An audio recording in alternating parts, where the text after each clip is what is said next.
اعوذ باللہ من الشیطان الرجیم بسم اللہ الرحمن الرحیم کل الطعام کان حلا لبنی اسرائیل الا ما حرم اسرائیل علی نفسه من قبل ان تنزل التوراة قل فأتوا بالتوراة فاتلوها ان کنتم صادقین فمن افترى على الله الكذب من بعد ذلك فأولئك هم الظالمون قل صدق الله فاتبعوا ملة إبراهيم حنيفا وما كان من المشركين صدق الله العظيم۔ کھانے پینے کی یہ ساری چیزیں جو شریعت محمدی میں حلال ہیں بنی اسرائیل کے لیے بھی حلال تھیں، البتہ بعض چیزیں ایسی تھیں جنہیں تورات کے نازل کیے جانے سے پہلے اسرائیل یعنی یعقوب علیہ السلام نے خود پر حرام کر لیا تھا۔ آپ صلی اللہ علیہ وسلم ان یہود سے کہیے، اگر تم اپنے دعویٰ میں سچے ہو تو تورات لاؤ اور اس میں سے وہ عبارت پڑھو، پھر اس کے بعد بھی جو لوگ اللہ کی طرف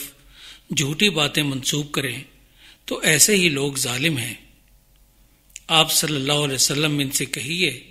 کہ اللہ نے جو کچھ فرمایا ہے سچ فرمایا ہے، لہذا تم کو یکسو ہو کر ابراہیم علیہ السلام کے طریقہ کی پیروی کرنی چاہیے،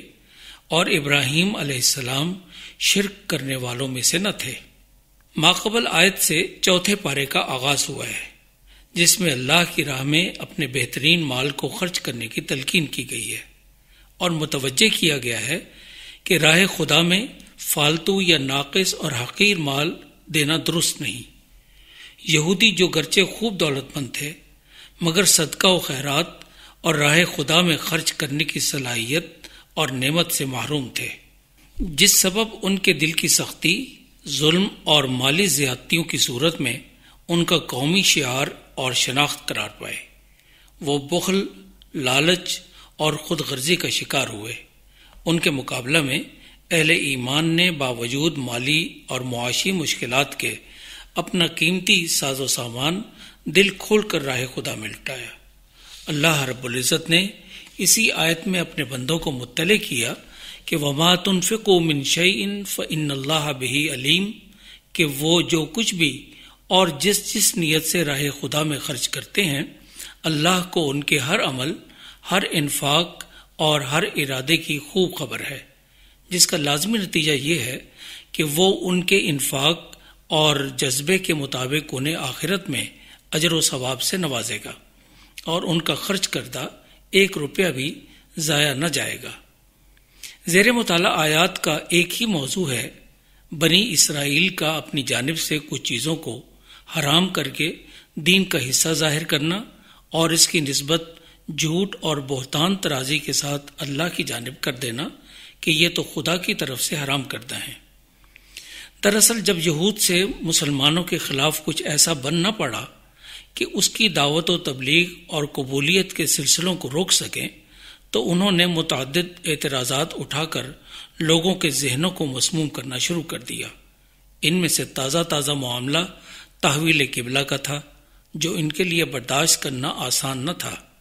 جب اللہ رب العزت نے اس کے مسکت دلائل نازل کیے تو یہود کے اعتراضات بے اثر ہو کر رہ گئے۔ حقائق کا سامنا کرنے اور الہی دلائل تسلیم کرنے کی بجائے انہوں نے ایک نیا اعتراض گھڑ لیا، اور وہ یہ تھا کہ مسلمان عجیب لوگ ہیں، دعویٰ انبیاء کی تعلیمات و شریعت کے تسلسل کا کرتے ہیں اور عملاً ان سے مختلف قوانین بالخصوص حلال و حرام سے متعلق ایجاد کر لیتے ہیں۔ اللہ رب العزت نے اس اعتراض کا بھی جواب دیا اور اصل حقائق واضح کیے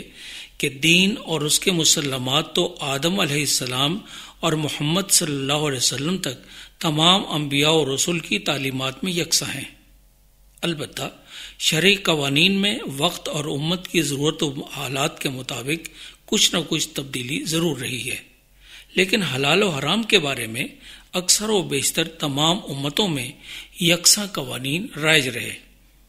قانون ساز مختار کل اللہ رب العزت نے یہود کو تمام ناخنوں والے جانور کھانے سے منع کیا۔ ان کی سرکشی اور بغاوت کے باعث ان پر گائے اور بکری کی چربی بھی جو جانوروں کی پیٹھ یا آنتوں سے یا ہڈیوں سے لگی ہو حرام قرار دی، مگر شریعت اسلامیہ میں یہ حلال قرار دی گئی۔ ان احکامات کی تفصیل سورۃ الانعام میں موجود ہے۔ سیدنا یعقوب علیہ السلام کو کسی بیماری کے باعث اونٹ کا گوشت اور دودھ ناموافق ہوا تو انہوں نے اس کا استعمال ترک کر دیا۔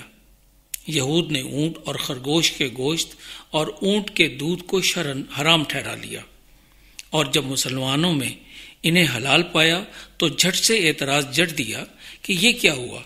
یہ لوگ حرام کو حلال اور حلال کو حرام کر بیٹھے۔ اللہ رب العزت نے ارشاد فرمایا کہ اگر یہ یہود اپنے دعویٰ میں سچے ہیں تو تورات میں اس کی کوئی آیت، شہادت یا دلیل لائیں اور پڑھ کر سنائیں کہ یہ رہا اللہ کا حکم جو ہمارے دعویٰ اور خود ساختہ قوانین کی تائید کرتا ہے، چونکہ نہ تو اللہ نے ایسا کوئی حکم دیا تھا، نہ ان کے پیغمبروں نے اسے نافذ کیا تھا،